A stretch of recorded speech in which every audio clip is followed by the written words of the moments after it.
వనమాడు వెంకటేశ్వర అనే నేను శాసనసభ్యుడిగా ఎన్నికైనందున శాసనం ద్వారా నిర్మితమైన భారత రాజ్యాంగం పట్ల నిజమైన విశ్వాసం విధేయత చూపుతానని, భారతదేశ సార్వభౌమాధికారాన్ని సమగ్రతను కాపాడుతానని నేను స్వీకరించబోయే కర్తవ్యాన్ని శ్రద్ధాశక్తులతో నిర్వహిస్తానని దైవసాక్షిగా ప్రమాణం చేస్తున్నాను.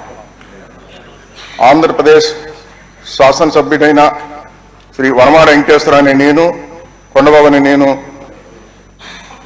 శాసనసభ నియమావళి కట్టుబడి ఉంటానని, వాటిని అనుసరిస్తానని, సభా మర్యాదలను పాటిస్తానని, సాంప్రదాయాలను గౌరవిస్తానని దైవసాక్షిగా ప్రమాణం చేస్తున్నాను.